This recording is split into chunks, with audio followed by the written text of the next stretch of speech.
이 시간에 제가 목회 중점 사항에 대해서 잠깐 먼저 말씀드리고 설교하겠습니다. 여러분 2012년 목장 편성표 한번 잠깐 보시고요. 거기에 보면은 이제 목장마다 그 세 가족이 있어요. 세 가족이 쭉 있고 또 거기에 이제 장기 결석자, 장자는 장씨들이 아니고 장기 결석자들입니다. 그래서 뭐 교회 안 다니는 분들도 우리가 품고 기도하는데, 그렇죠? 교회 다니다가 이제 결석하신 분들, 이분들 위해서 우리가 목장에서 제가 늘 기도해야 되지만 목장에서 이분들을 품고 기도하라고 거기 명단을 쭉 줬어요. 하나님이 이들을 포기하고 계시지 않으니까 여러분들이 이들을 위해서 부지런히 기도하면 이들이 하나님께 돌아오게 될 것이다. 그런 믿음으로 기도하시기를 바랍니다. 할렐루야! 그래서 꼭 기도하시라고 그렇게 나와 있습니다. 또 여러분 성도의 교제 열심히 잘하고 있는데 서로 보면 안녕하세요. 또 모르는 사람들 보면 서로 인사를 잘 하시고 또 미소 지으면서 다가가시고, 그래서 사랑 안에서 서로 작은 사랑부터 그렇게 실천하는 희망인들이 다 되기를 바랍니다. 또 기도와 말씀 안에서 서로 교제하십시오. 서로 만나면 기도 제목을 주고받고 그래서 서로 기도해 주시고, 또 만나면 또 은혜 받은 말씀, 또 성경 읽다가 묵상한 말씀, 그런 말씀 꼭 한 말씀씩 이렇게 나누면서 그런 말씀의 교제가 풍성한 교회가 되도록 최선을 다하시면 좋겠습니다. 이제 들어갑니다. 오늘 저는 여러분과 함께 청소년들이 꼭 가야 할 곳이다 라고 하는 제목으로 말씀의 은혜를 나누고자 합니다. 오늘 읽은 말씀에 보니까 전도서 11장 9절의 말씀이죠. 청년이요, 내 어린 때를 즐거워하며 내 청년의 날을 마음에 기뻐하며 마음에 원하는 길과 내 눈이 보는 대로 쫓아 행하라.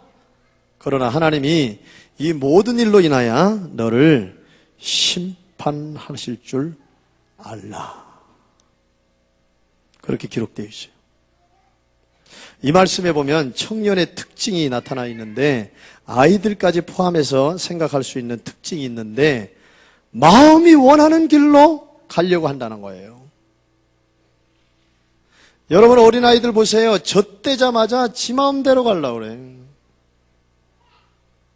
엄마가 손을 뿌리쳐도 자기 마음대로 가려고 그래. 그렇죠? 그러니 아이들을 갖다가 부모가 내가 원하는 대로 이 아이를 꼭 그 길로 가게 만들겠다. 그게 얼마나 어리석은 짓이에요. 불가능한 일이죠. 이 말씀에 청년들의 어린아이들의 특징이 있는데 눈이 보이는 대로 쫓아다니려고 한다는 거예요. 그냥 눈이 보이는 대로 잡으려고 그러고 보이는 대로 만지려고 하고 눈이 보이는 대로 가려고 한다는 것이죠. 가고 싶은 대로 가려고 하는 거예요. 왜 그럴까요? 여러 가지 이유가 있겠지만은 그 중에 하나는 분명히 호기심 때문이고 그 다음은 분별력이 없기 때문에 그래요. 그래서 자녀 키우는 게 어려운 것이죠. 그런데 오늘 9절에 그렇게 말씀하시면서 하반절에 이 모든 일로 인하여 네 마음이 원하는 길로 갈 수도 있고 네 눈이 보이는 대로 그렇게 쫓아 행할 수도 있는데 이 모든 일로 인하여 하나님이 심판할 때가 온다라고 하는 것을 알려주고 경고하고 있다는 겁니다. 요즘 청소년들을 향하여 던져지는 말들이 있는데, 갈 데는 많은데 갈 만한 곳이 없다. 그게 청소년들의 현주소예요. 청소년들이 이곳저곳 기웃하기도 하고 돌아다니기도 하지만 실제 청소년들이 갈 만한 곳이 없어요.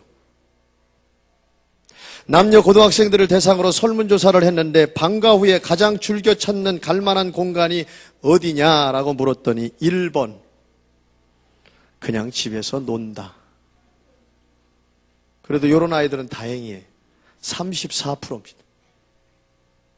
두 번째 24%가 어디를 가는 줄 알아요? 오락실을 간다. 이 동네는 없나요? 콜라텍의 13%예요. 10명 중에 1명 이상이 뭐예요? 콜라텍을. 금방 물어보네. 콜라텍이 뭐냐? 빨리 대답해야지. 게임방 12%입니다. 어이구, 당구장 가는 애들도 있어. 8%. 10명 중에 겨우 1명은 당구장으로 가네. 기타, 알 수 없는 거 7%. 호프집 가는 애도 있네. 2%. 2%면 100명 중에 2명은 간다는 거예요. 1000명 중에 20명. 10,000명 중에는 뭐예요? 200명. 적은 숫자가 아니에요. 호프집 가는 애들이 2%. 왕년에 학생 때 호프집 간 사람들 여기 앉아있지 않나? 학교 주변의 고등학생들을 위한 갈만한 공간에 대한 생각, 갈만한 곳이 있냐? 그렇게 물어봤더니 갈만한 곳이 없습니다. 63%. 갈만한 곳이 있냐? 그저 그렇다. 33%. 충분하다는 4%밖에 안 됩니다. 이런 여론조사의 결과를 통해서 생각해 볼 수 있는 것은 학생들이 갈만한 곳이 없기 때문에 가서는 안 되는 곳만 가고 있다는 겁니다. 그렇다면요, 가서는 되는 곳이 어디일까요? 가서는 되는 곳은 갈만합니까? 생각해 보십시다. 학생들이 꼭 가야 될 곳, 학교지요. 근데 학교는 갈만한 곳입니까? 가야 되는데 갈만한 곳입니까? 오늘날 학교는 정말 가야 될지 말아야 될지 고민하고, 그것이 학교입니다. 그 이유가 여러 가지 있겠지만 첫 번째는 폭력 때문에 그래요. 지난번 뉴스를 필리핀에서 공부하다가 잠깐 방학 동안에 나온 우리 둘째 아들 승엽이하고 이렇게 보는데 폭력에 대한 설문조사 결과를 방영하고 있었습니다. 지금은 필리핀에서 대학교 다니면서 마음을 잡고 열심히 신학 공부를 하고 있지만은, 집안 얘기지만은, 우리 승엽이가 중학교 때부터 거창하게 얘기하면 폭력 세계에 그 발을 좀 들여놨었어요. 보통은 아니고, 보통 조금 이상으로 그렇게 놀았는데, 거의 학교 이제 짱들하고 같이 놀았었죠. 근데 이 아이가 아빠 모르게 그렇게 놀았으니까 전 전혀 몰랐고, 나중에 얘기해 주니까 알았지만, 다행히 중학교 졸업하면서 이제 고등학교 들어가면서 좀 일찍 그 세계에서 발을 끊고 마음을 정말 먹고 공부하겠다. 그래서 필리핀으로 보내달라 그랬어요. 그래서 보내준 겁니다. 근데 정말 열심히 공부해요. 그리고 무엇보다도 신앙생활을 아주 철저하게 합니다. 그렇게 변했어요. 그 아들과 함께 뉴스를 보는데 폭력을 당한 경험이 있는 학생이 20%에서 30% 정도 된다는 그 소식을 들으면서 저는 그렇게 많은 아이들이 학교 폭력 경험이 있다는 사실에 놀랐어요. 10명 중에 2명, 3명은 폭력을 당한 혹은 폭력을 가한 그런 경험이 있다는 거예요. 그런데 옆에서 아들이 그러더라고요. 아버지, 저건 너무 낮은 퍼센테이지입니다. 그러더라고요. 너무 낮대. 10명 중에 2, 3명이 폭력 경험을 하든지 폭력에 가담한 그 퍼센트가 너무 적다는 거예요. 자기가 경험하기에는. 훨씬 높다는 거예요. 아이들이요, 맞았어도 맞았다고 말하지 않는 아이들이 참 많다는 거예요. 여러분, 폭력뿐만 아니라 시험과 대입제도에 시달리고 있는 이 교육 현장의 모습 때문에 공부 잘하는 아이들과 공부 못하는 아이들의 차별이 난무하고 있는 학교는 가야 하는 곳인데 갈 만한 곳이 못 되어 가고 있는 것이 어두운 현실입니다. 여러분, 이유를 압니까? 이런 이유를. 초등학교 선생님들은 여자가 정말 많고요. 중고등학교 선생님들은 반면에 여자 선생님 찾아보기 참 어려워요. 그렇죠? 왜 그렇죠? 중고등학교 여선생님들, 남학생들이 가만 안 놔둬요. 기본이 친구야. 존댓말도 잘 안 합니다. 성희롱의 대상입니다. 체벌까지 없어졌으니 여선생님은 혈기왕성한 남학생들을 다룬 방법이 없어요. 물론 모든 학생들이 다 그런 건 아닙니다. 분명히 아니에요. 그런데 뭐가 문제냐 하면 몇몇 아이들이 그런다 할지라도 군중 심리에 휩쓸린 나이이기 때문에 그런 위험한 요소가 늘 있다는 거예요. 그냥 옛날 얘기하는 것이지만 제가 국민학교, 그 시대는 국민학교였죠. 국민학교 시절의 학생들은요, 학교 가는 시간이 기다릴 때가 있었어요. 분명히. 저도 그랬어요. 선생님이 보고 싶을 때가 있었어요. 선생님들이 그렇게 따뜻하게 맞아줄 때가 있었어요. 친구들이 정말 보고 싶어서 학교 갈 시간이 기다려질 때가 있었어요. 그때의 기준은 선생님들이 보는 기준이, 친구들이 보는 기준이 공부를 잘하고 잘못하고 그런 기준으로 대하지를 않았었어요.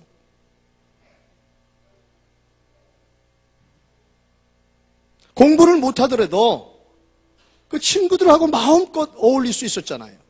학교 끝나면 학원이라는 게 없었잖아요. 그냥 운동장에서 뛰어노면 되는 것이기 때문에 학교 갈 생각은 기본적으로 늘 했고 학교 가고 싶은 곳이었어요. 오늘날도 마찬가지 아닙니까? 학교는 꼭 가고 싶은 곳이 되어야 되지 않아요? 학교만은 가볼 만한 곳이 되어야 되지 않습니까? 그 다음에 우리가 꼭 가야 될 곳 어디예요? 가정이잖아요. 근데 가정은 어떻습니까? 새벽부터 밤늦게까지 돈을 벌어야 하는 부모들, 거의 부모와 함께 할 수 없는 가정에서 아이들이 부모의 따뜻한 사랑을 느끼기가 어려운 것이 사실입니다. 옛날로 돌아가자는 얘기 같지만 도시락 싸줄 때가 정말 좋았던 것 같아요. 도시락 보면서, 도시락 들고 가면서, 도시락 비우면서, 도시락 친구들하고 같이 먹으면서 그 속에서 어머니의 사랑을 느꼈던, 그게 필요했던 것 같아요. 지금 생각하니까. 부모의 사랑을 느끼기가 참 어려운 공간입니다. 가정이라고 하는 것도.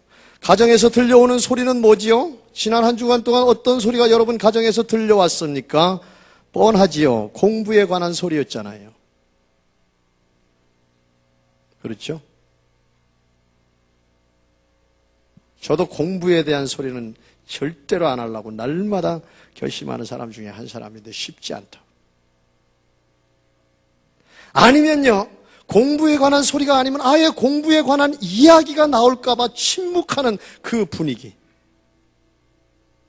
입만 뻥끗하면 공부 얘기가 나오니까 침묵해. 그 분위기. 거기다가 아이들은 뭐 하고 있습니까? 문자. 끊임없이 문자. 컴퓨터 앞에서 오랜 시간을 보내고 있어요. 요즘 아이들이요, 후천적인 병이 있는데 그게 뭐냐 하면요, 언어 감각이 문제가 되고 있어요. 말하는 이 언어 기능이 문제가 돼가고 있어요. 여러분 요즘 아이들 이렇게 보십시오. 그냥 뭐 중학생, 고등학생들도 그래요. 애가 무슨 태어날 때 선천적으로 기읍 발음을 못해요. 뭐 디귿 발음을 못해요. 리을 발음을 못해요. 그런 게 아니에요. 애들이 말을 안 한다니까요. 문자만 하고 있잖아요. 컴퓨터만 하고 있어요. 사람하고 대화를 하네요. 그러니까 애들이 언어 기능이 문제가 생기는 거예요. 후천적으로.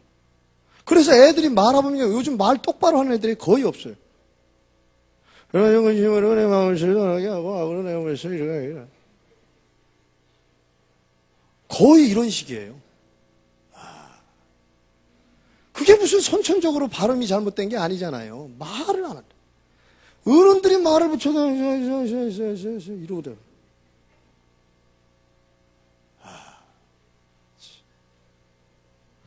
내가 찬양단 아이들은, 학생들은 그 평상시에 기도하고 말씀 날마다 읽고 묵상하는지를 토요일마다 점검합니다. 그래서 말씀 묵상한 거 다 써오게 하고, 그래서 서로 나누는 시간을 갖는데 아이들이요 못 알아듣겠어요. 뭐라고 말을 못 하겠어요.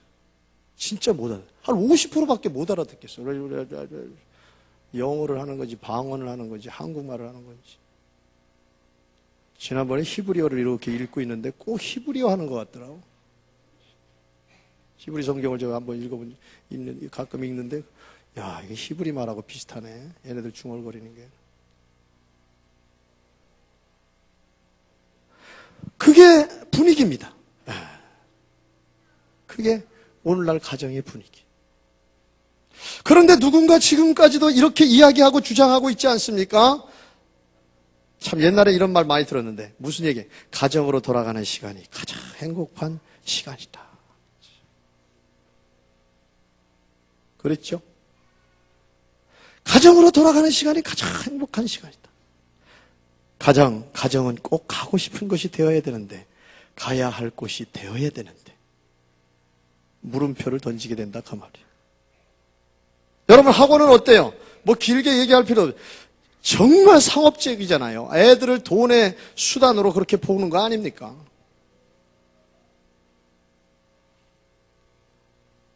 왜 5일만 공부를 가르치는지 이해가 안 가요.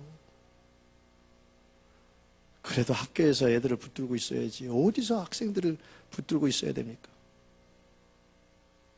요즘 보세요. 서울에 알죠? 지금 여기까지는 아직 상륙을 안 했는데 서울은 보십시오. 금요일 날부터 애들이 기숙사 2박 3일 기숙사 들어간다니까요. 학원에서 운영하는 2박 3일 기숙사 들어가요. 참. 금요일 학교 딱 끝나면 학원에 가요. 거기서 기숙한다니까. 2박 3일 먹고 자면서 공부를 가르쳐. 이게 오늘날 학원은요, 이 거대한 맘모스예요. 이게 정치인들도 손을 못 대나 봐요. 여러분 청소년 쉼터에도 잊을만 하면 성추행이 이루어진다는 이런 소리가 들려고 노래방도 게임방도 찜질방도 갈 곳이 많은데 갈 곳이 많은 것 같은데 가야 할 곳이 없습니다. 더군다나 매년 학업을 중단하는 초중고 아이들이 6만 명에서 7만 명이 되는데 이 아이들은 사각지대에 놓여 있기 때문에 언제 어떤 곳에서 어떤 범죄를 일으킬지 모르는 상황입니다. 6만 명에서 7만 명이 학교 다니다 그만둔단 말이에요. 이 해마다 평균이 그래요.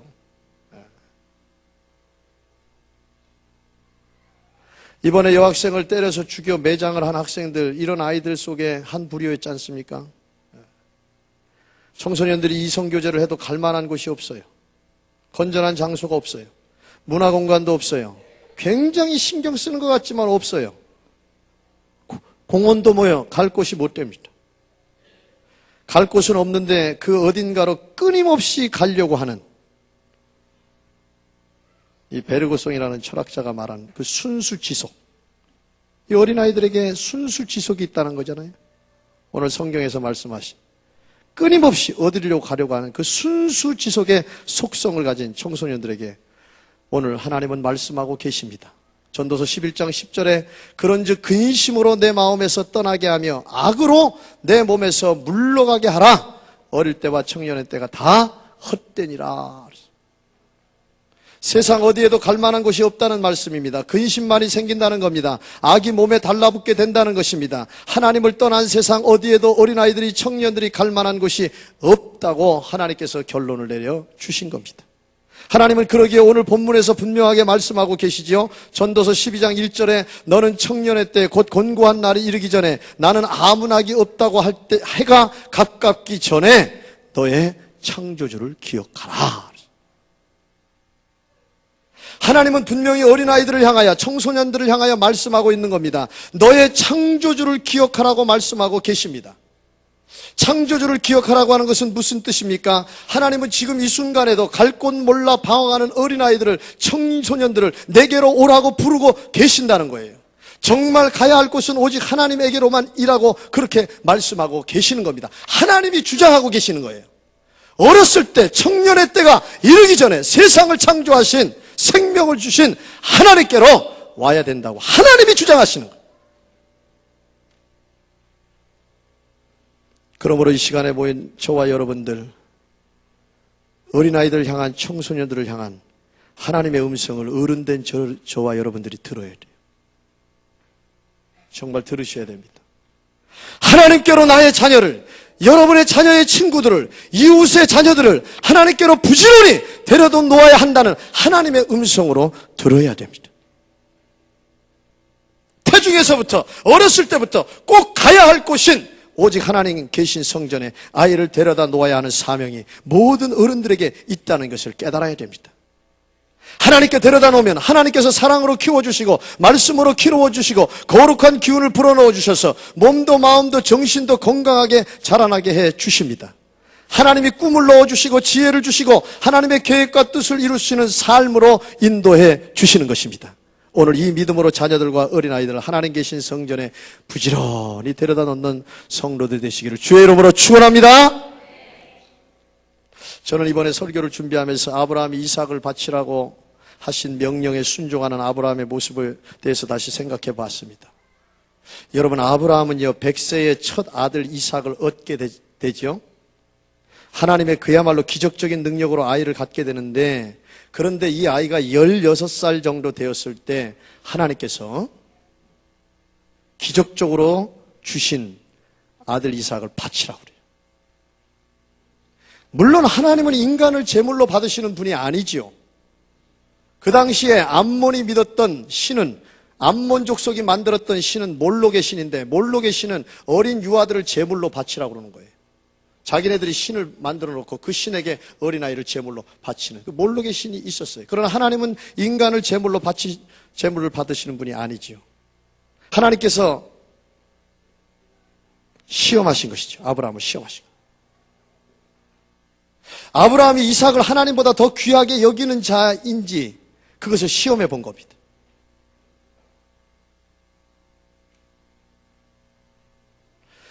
하나님이 주셨지만 하나님께 제물로 바치라고 했을 때 아브라함의 마음이 충분히 달라질 수 있었겠지요. 정말 아브라함이 이삭보다 하나님에 대한 말씀에 순종하는지를 그것을 시험해 본 것입니다. 제가 전에 충주에서 잠깐 목회할 때 있었던 일인데, 거기 나이 든 권사님이 손주가 있었어요. 손주가 그렇게 이쁜가 봐요. 손주가. 우리 아버님한테 죄송하지만 우리 아버님이 나를 그렇게 사랑한 것 같지 않은데,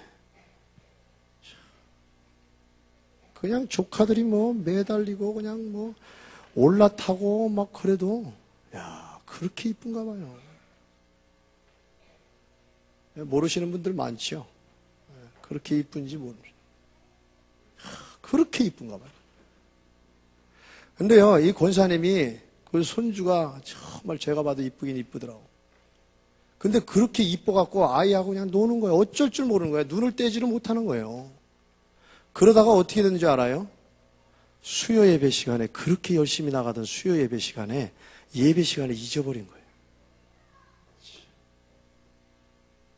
그래서 그 얘기를 저한테 하는 거예요.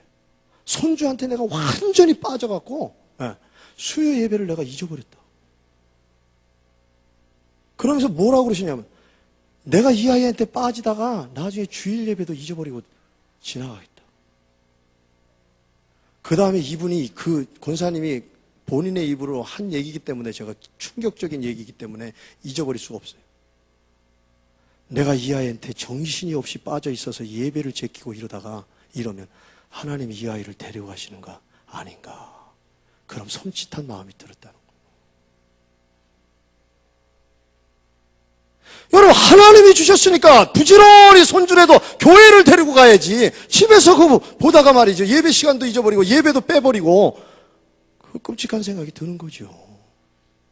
하나님이 주신 생명인데 하나님께 부지런히 데리고, 이쁘면 이쁠수록, 귀여운 짓을 하면 할수록 하나님 앞에 가서 가라. 그리고 하나님께 부지런히 데려가야지. 어떻게 혼자서 보고 있다가 하나님에 대한 생각을 잊어버리고 예배에 대한 생각을 잊어버리냔 말이죠. 100세의 아들 이삭을 얻은 아브라함이 충분히 그럴 수 있었겠지요. 그런데 아브라함은 바치라고 그랬을 때 주저하지 않고 이삭보다 하나님의 말씀에 대한 순종을 택하고 바치는 척이 아니라 정말 이삭을 바치려고 그랬어요. 왜 그랬을까요? 그 이유를 히브리서에 공개하고 있는데, 히브리서 11장 19절에 보니까, 아브라함이 하나님이 능히 죽은 자 가운데서 다시 살리실 줄 생각한지라. 비유컨대 죽은 자 가운데서 도로 받은 것이니라.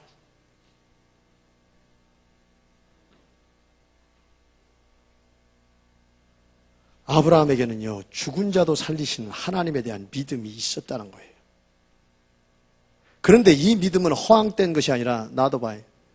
자막 뒤에 비유컨대 죽은 자 가운데서 도로 받은 것이니라. 이게 중요한 거예요. 무슨 얘기입니까?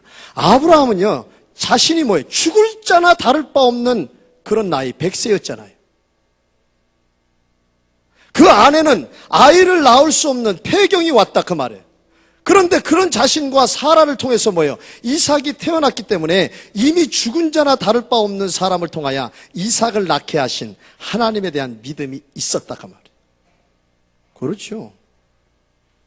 아브라함이 죽은 자나 똑같은 거예요. 그 안에 사라가 아이를 낳을 수 없는 죽은 몸이 똑같은 거예요. 그런데 이삭이 태어난 거예요. 그러니까 뭐예요? 이번에도 하나님께 바치면 뭐예요? 죽이시더라도 다시 살릴 수 있다. 그런 믿음을 가졌다고 히브리서 기자가 얘기하고 있죠. 여러분, 하나님께 데려다 놓으면 죽은 아이도 살릴 수 있다. 이것이 이삭의 아버지입니다. 이것이 믿음의 조상 아브라함이 오늘 저와 여러분에게 보여준 믿음이에요. 죽은 아이도 살릴 수 있다는 믿음, 이것이 하나님을 믿을 때 가져야 될 정상적인 믿음이라는 거예요. 오늘 저와 여러분을 믿을 때 기적의 하나님을 믿는 거 아닙니까? 사실이 그렇죠. 생명을 내가 만든 것이 아니잖아요. 내 자녀 내가 만든 것이 아닙니다. 하나님이 분명히 주신 거잖아요. 자녀 탄생은 하나님이 이미 나의 삶 속에 일으키신 기적입니다. 그러므로 기적을 통하여 자녀를 주셨으니 마땅히 자녀를 하나님께 데려다 놓는 것이 마땅합니다. 죽은 자도 살릴 수 있는 하나님께로 자녀를 부지런히 데려다 놓는 것이 부모가 당연히 해야 할 일입니다. 여러분, 자녀 때문에 스스로 고민하지 마십시오. 염려하지 마십시오. 이런저런 문제 때문에 고민하지 마십시오. 자녀에게 문제가 많으면 많을수록 더 큰 하나님의 역사가 일어날 것이라고 하는 소망을 가지면 그게 맞는 생각입니다. 죽은 자도 살리시는 하나님께서 내 아이를 100% 완전히 딴 사람으로 변화시킬 수 있는 하나님에 대한 믿음을 가지시고 부지런히 하나님께 데려다 놓으시기를 바랍니다. 다른 방법이 없잖아요. 다 해봤잖아요. 학교 갖다 놔도 안 된다니까. 갖다 놔야 되지만. 사람이 사람을 어떻게 키웁니까? 사람이 사람을 어떻게 가르칩니까? 얼마나 가르칠 수 있다고 생각합니까? 가정에 갖다 놔도 안 되잖아요. 부모 마음대로 안 되잖아요. 지금까지 된 거 있어요? 학원에 갖다 놔도 안 된다니까. 대시학원은 좀 될까?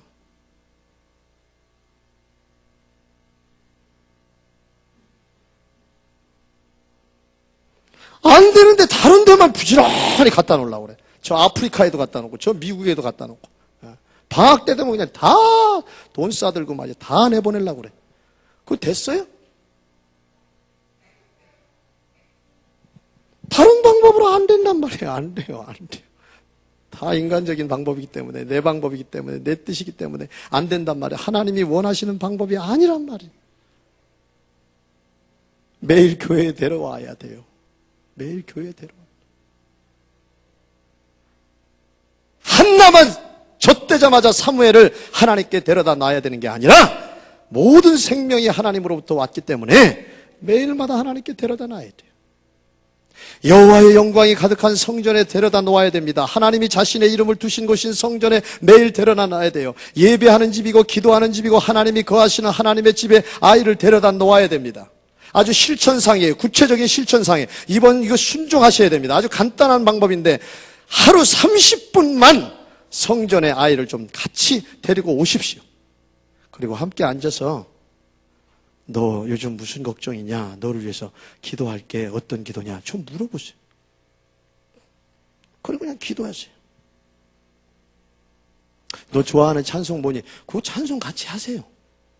아니, 가정에서 하면 좋지. 잘 되면 좋지. 그런데 하나님이 계신 성전에서 하면 다르죠. 야, 우리 말씀 뭐 읽을까? 말씀 한번 읽자. 그리고 말씀에 대해서 이거 아니? 좀 설명해주고 뭐 그거 못해요? 30분 못해요 그거? 신여수 집사님 할 수 있잖아요.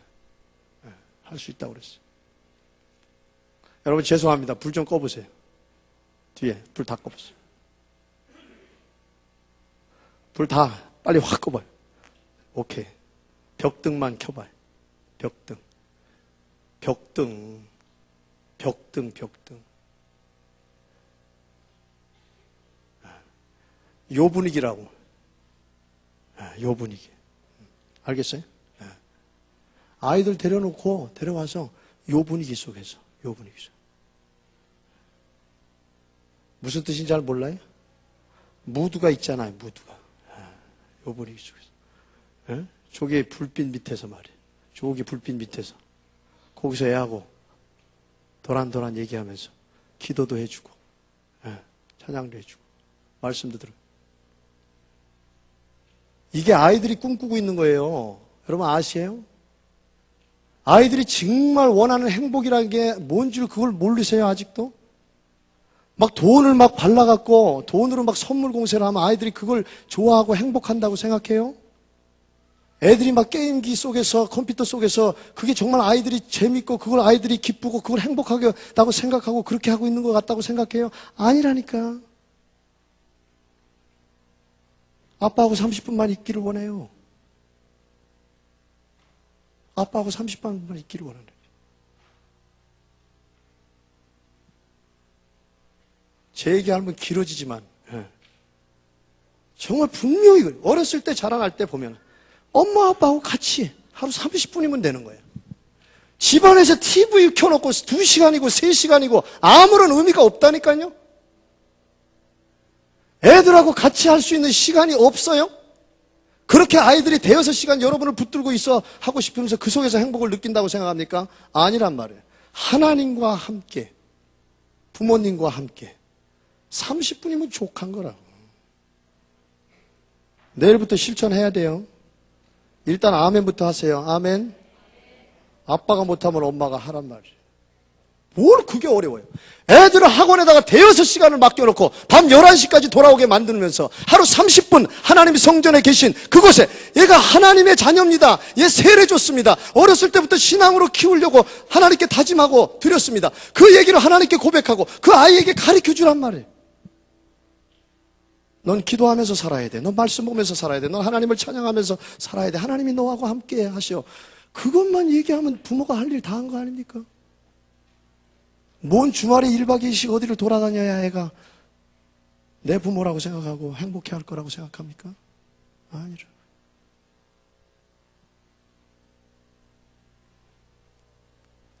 앞에만 불 켜세요.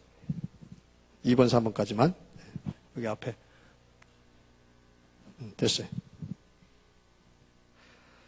성전에 나와서 하지 못한다. 그거는 핑계가 될 수도 있지만 혹시 못하면요. 근데 사실은 교회에서 해야 효과가 있어요. 이런 분위기 속에서. 여러분 차를 집에서 마시면 분위기가 됩니까? 잘 안 되잖아요. 찻집에 가서 마셔야지. 커피 집에서 분위기는 잘 안 되잖아요. 그냥 마셔주는 거지. 분위기 있게 마시려면 커피집 가야 되죠. 맞아요. 애들도 교회 와서 이렇게 찬송을 해도 기도를 해도 말씀을 봐도 그렇죠. 교회 와서 하면 다르죠. 매일마다 하기 어려우면요. 일주일에 한두 번이라도 이제 실천을 하시라고. 놀라운 일들이 일어날 겁니다. 저는 그렇게 생각해요. 놀라운 일들이. 놀라운 일들이. 아이가 분명히 달라질 겁니다. 내 아이가 정말 달라졌어요. 그렇게 간증하게 되고 이를 통하여 전도의 문이 열려지는 역사가 나타나게 될 줄로 믿습니다. 오늘 이사야 시편 84편 1절에 보세요. 만군의 여호와여 주의 장막이 어찌 그리 사랑스러운지요. 내 영혼이 여호와를 궁정하여 사모하여 쇠약하며 내 마음과 육체가 생존하시는 하나님께 부르짖나이다. 나의 왕 나의 하나님 만군의 여호와여 주의 제단에서 참새도 제 집을 얻고 제비도 새끼들 보금자리를 얻었나이다. 주의 집에 거하는 자가 복이 있나이다. 저희가 항상 주를 찬송하리로다. 아멘. 하나님 성전에만 오면 주님을 찬송하게 돼 있어요. 그가 복된 자가 될 수밖에 없는 겁니다. 오늘 어른된 저와 여러분들이 어린아이를 선한 길로 인도하기 위해서 할 수 있는 최선의 길은 가장 좋은 방법은 아시겠지요? 어린아이를 하나님께로 데려다 놓는 겁니다. 가장 쉬운 일입니다. 그러나 최고의 인성교육과 지적 교육이 아닌 지혜를 얻는 교육을 시킬 수 있는 방법입니다. 알잖아요. 학교와 학원과 이 모든 것들은 뭐예요? 지식적인 것밖에는 가르치지는 못합니다. 지혜를 가르칠 수가 없어요. 예수님 당시 사람들은 어린아이를 예수님께 부지런히 데려다 놓았습니다. 예수님은 어린아이들이 오는 것을 너무나 좋아하셨어요. 머리에 손을 얹고 쓰다듬어 주시고 안수해 주셨잖아요. 오늘날도 마찬가지입니다. 예수님은 육신으로 보이지 않지만 영적으로 존재하는 분이기 때문에 여러분들이 예수님 앞에, 교회 앞에 데려다 놓으면, 어린아이들을 데려다 놓으면 예수님이 지금도 안수해 주십니다. 어린아이를 위해서 지금도 기도해 주십니다. 예수님이 키워주시는 거예요. 자라나게 하시고 지혜도 주시고 사랑 안에서 자라날 수 있도록 하나님이 인도하시는 겁니다. 마태복음 13장 13절의 때에 사람들이 예수의 안수하시고 기도하심을 바라고 어린아이들을 데리고 오매 제자들이 꾸짖거늘, 이것이 어른들이 하는 짓이라고. 제자들이 꾸짖거늘, 예수께서 가라사대 어린아이들을 용납하고 내게 오는 것을 금하지 말라. 이것이 예수님이 원하시는 거예요. 천국이 이런 자의 것이니라 하시고 저희 위에 안수하시고 거기서 떠나시니라. 할렐루야. 이것이 예수님의 마음, 이것이 하나님의 마음. 1년에 적어도 5번 이상은 여러분에게 아이를 붙들면 머리에 손 얹고 기도해 줘라, 붙들고 기도해 줘라, 눈만 맞추면 기도해 줘라, 안 되잖아요. 교회에다 갖다 놓으란 말이에요. 성전에 갖다 놓으란 말이에요. 그럼 나도 모르게 손이 올라간다고, 기도가 나온단 말이에요. 할렐루야. 네. 해야 돼요. 꼭 해야 돼요.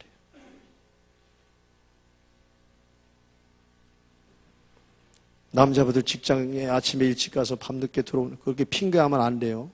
그거 왜 그렇게 열심히 삽니까? 자녀들 때문에 그렇게 사는 거 아니에요? 근데 자녀들에게 하나님이 꼭 하라고 하는 거, 그걸 안 하고서 돈만 열심히 벌면 됩니까? 아니죠. 알잖아요. 돈으로 안 된다는 거 알잖아요. 이제 어린아이들이, 청소년들이 하나님 계신 성전에 마음껏 올 수 있도록 구체적인 방안에 대해서 말씀을 드리려고 합니다. 적용 부분이에요. 현재 우리 교회에서 어린아이들과 청소년들을 위한 프로그램이 진행되고 있습니다. 2년차 잽스 프로그램도 있고, 이제 시작한 아가피아 스쿨도 있고, 아이들이 동전을 모아 굶어 죽는 아프리카 아이들을 돕는 일도 하고 있고, 지난번에는 우리가 후원하는 이 아이들에게 영어로 편지를 써서 보내는 시간도 가졌습니다. 주말에 드럼도 가르치고 기타도 악기를 배우는 시간이 있습니다. 열심히 활용하세요. 지하에 탁구대가 있어서 아이들이 틈틈이 탁구를 치기도 하고, 그런데 탁구대 다리가 조금 문제가 생길 것 같아요. 남자 성도님들이 손을 좀 봐주셔야 되겠어요. 탁구대도 한 대 더 사놓았으면 좋겠습니다. 자리만 있으면 당구대도 포켓볼대도 하나 사놓고 싶어요. 교회 와서 놀으라는 거예요. 놀아. 하나님 품 안에서 놀아라. 성전 마당을 밟아라. 그게 축복이지 뭡니까? 토요 청소년 모임을 활성화시키는 것도 어린아이들과 청소년들을 하나님께로 인도할 수 있는 좋은 방법입니다. 사실 청소년 모임이 1년 가까이 진행됐는데 활성화되지 않고 있어요. 여러분 기도 좀 많이 해주십시오. 지난번에 10대 아이들이 여자친구를 11시간 때려 죽이고 매장시킨 사건을 보면서 내가 토요 청소년 모임에 대해서 더 깊이 있게 기도하지 못한 것 회개했습니다. 그리고 이 토요 청소년 모임이 절대적으로 필요하다라고 하는 하나님의 음성을 나름대로 들었습니다. 토요 청소년 모임을 활성화시켜 적어도 이 지역에 만큼은 그런 폭력이 일어나지 않도록 해야 되겠다고 하는 이런 영적인 전투라고 하는 것을 다짐해 봤습니다. 그래서 토요 청소년 모임을 가족과 함께하는 모임으로 활성화시키려고 합니다. 아이들만 보내지 마세요. 제발 아이들만 보내지 마세요. 이 시대에 가장 잘못된 것이 아이들만 보내는 거예요. 아이들만 학교 보내고 아이들만 학원 보내고 말이죠. 아이들만 보내, 아이들. 교회도 아이들만 보내는 거예요. 아이들을 붙들고 와야 되잖아요. 아이를 품고 와야 되잖아요. 아이들 옆에 있어줘야 되잖아요. 그래서 자녀들의 친구도 데려오고 함께 찬양하고 게임도 하고 대화도 하고, 그리고 가족들과 함께 뭐예요? 2부 순서에 성경을 보는 시간도 갖고 자녀들과 거기서 대화하는 시간을 갖는 거예요. 내가 얘기하지만 안 된다니까. 집에서 안 되잖아요. TV나 켜놓지 않으면 다행이죠. 이 밖에도 어린아이들을, 청소년들을 하나님께로 인도하기 위해서 교인들이 운영하고 있는 여러 가지 공부 활동에 아이를 맡기는 것도 참 좋은 방법이라고 생각해요. 예를 들면 우리 텔시아 학원, 아가피아 스쿨, 또 화상 영어, 피아노 가르치는 분도 있고, 수학 가르치는 분도 있고, 색연필도 있고, 프레메도 있고, 많아요. 이분들이 정말 기도 많이 합니다. 이번에 수학을 가르치는, 집에서 수학을 가르치는 어떤 분은 자녀를 남이 이렇게 맡기면은요, 안 믿는 가정인지 그걸 먼저 믿는 가정인지 확인하고, 안 믿는 가정의 아이면은요, 이 수학을 가르치면서 이 아이를 위해서 기도부터 시작한다는 거예요. 그리고 그 가족의 엄마 아빠가 교회에 나올 수 있도록 그렇게 기도해 준다는 거예요.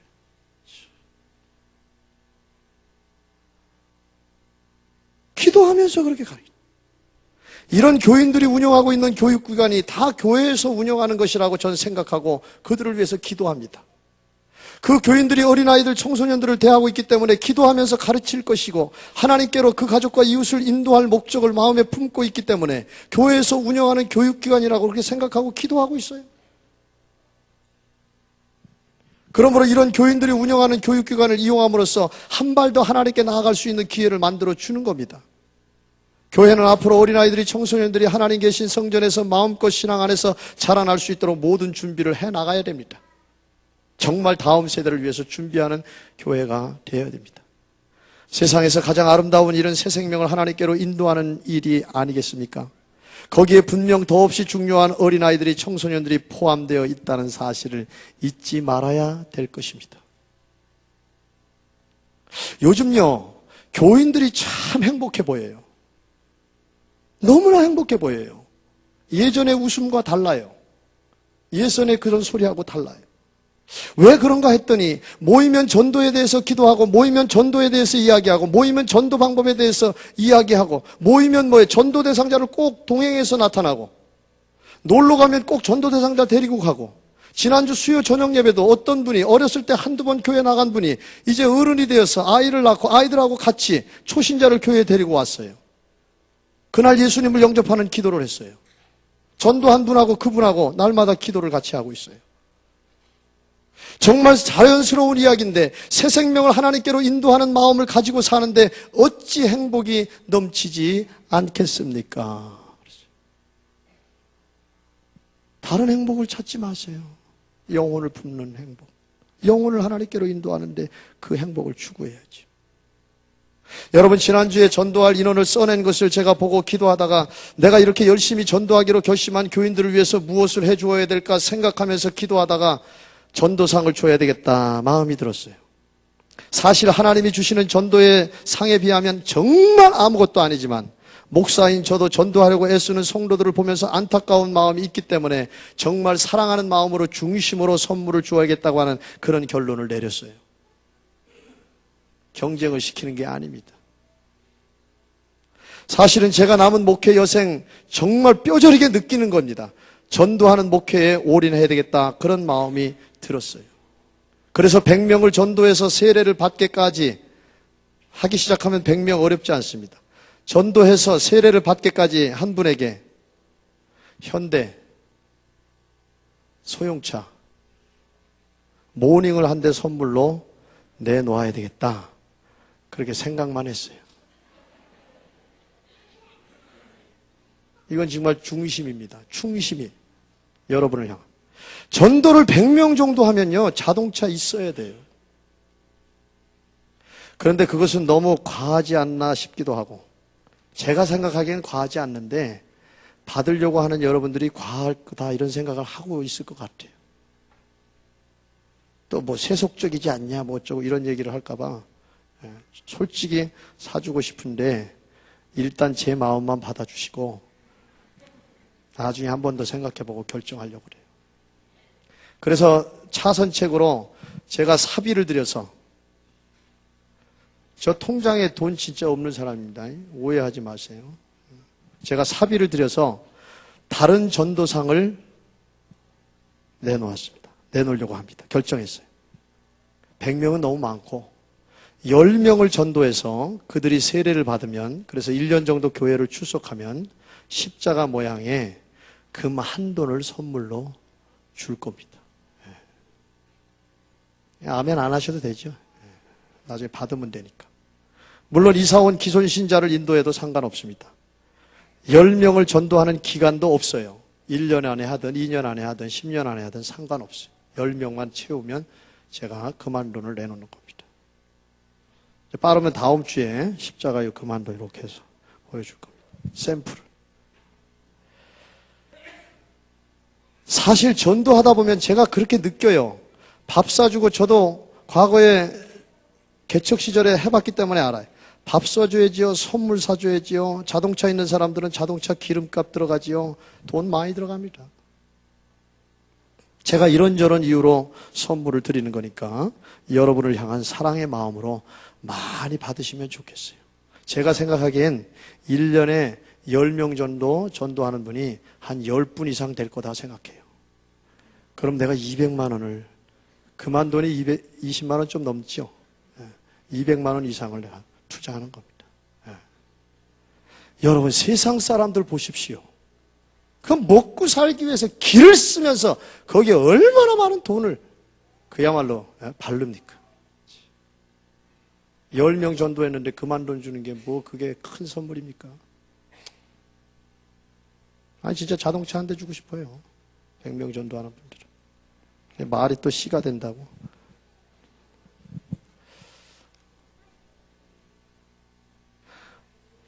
오늘 읽은 12장 1절의 말씀을 한번 읽어보겠습니다. 그리고 마치겠습니다. 전도서 12장 1절에 너는 청년의 때 곧 곤고한 날이 이르기 전에 나는 아무 낙이 없다고 할 해가 가깝기 전에 너의 창조주를 기억하라 그랬어요. 오늘 이 말씀을 통하여 이런 결론을 내릴 수 있어요. 어릴 때, 청년의 때의 진정한 비전이 무엇일까요? 많은 사람들이 비전은 10년 뒤에, 20년 뒤에 이루어질 어떤 꿈이나 목표라고 생각합니다. 아니에요. 오늘 이 말씀 속에서 하나님은 우리에게 분명히 비전을 가르쳐 주시는데 그 비전이 뭡니까? 너의 창조주를 기억하라. 너의 창조주를 기억하는 게 이것이 진정한 비전입니다. 어린아이들이 어렸을 때부터 창조주를 기억하면서 살아야 돼요.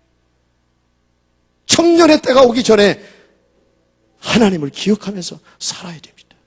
이것이 비전을 품은 거예요. 세상을 창조하신 하나님을 기억하는 것, 내 생명의 주인이신 하나님을 기억하는 것, 이것이 비전입니다. 그러므로 이 비전을 이루기 위해서 자녀들을, 어린아이들을, 청소년들을 하나님께 데려다 놓는 것이 또한 부모된 저와 여러분들이, 어른된 저와 여러분들이, 믿음의 조상이 된 여러분들이 품어야 될 비전인 것입니다. 하나님은 생명의 주인이시기에 모든 생명을 하나님께로부터 온 것이기 때문에 사람은 하나님께로 나아가는 것이 당연하기 때문에 사람을 하나님께로 데려다 놓는 것이 우리들 모두의 사명이고 비전인 것입니다. 데려다 놓기만 하면 하나님이 가장 잘하시는 일, 가장 잘하시는 일, 사람을 변화시키는 일을 반드시 하실 것입니다. 하나님은 어린아이들을, 청소년들을 변화시킬 것이고 변화된 다음 세대를 통하여 하나님의 나라와 하나님의 뜻이 이루어져 나갈 것입니다. 오직 이와 같은 하나님의 구원 역사를 믿음으로 어린아이들을, 청소년들을 하나님께 부지런히 인도하는 저와 여러분 되시기를 주의 이름으로 축원합니다. 다음 주부터 실천사항이에요. 실천사항입니다. 하루에 30분, 적어도 30분 꼭 성전에다 아이를 데려다 놓는다. 아멘 하세요. 아멘. 남편한테 미루지 말고 아내한테 미루지 말고 꼭 하세요. 정말 놀라운 일들이 일어날 겁니다. 정말 놀라운 일들. 사무엘 같은 인물이 나올 거예요. 요셉과 같은 인물이 이 시대에 나올 겁니다. 다니엘과 같은, 에스더와 같은 인물이 이 시대에 분명히 나올 겁니다. 하나님이 그렇게 하신단 말이에요. 그 믿음으로 이 시간 기도하십시다. 말씀 들은 대로 하나님께 기도하세요. 내 자녀들을, 내 자녀들의 친구를 하나님께 부지런히 데려다 놓겠습니다. 왜 안 나와? 하나님께 부지런히 자녀들을 데려놓겠습니다. 그렇게만 기도하시면 돼요. 네, 결단하세요. 오늘 결단하세요. 순종하셔야 됩니다. 믿져야 본전이 아니라 순종하면 놀라운 일들이 일어난단 말이에요. 30분 학원에만 돌리지 말고, 학교에만 돌리지 말고, 집에서만 말 안 듣는데 돌리지 말고 교회 딱 데리고 오라고. 내가 교회 데리고 오면 말 듣는다. 30분 그냥 즐기세요. 매일마다 30분 아이하고 성전에서 하나님하고 같이. 할렐루야. 시간 결단하세요. 결단의 기도 하시기 바랍니다. 할렐루야로 기도합니다.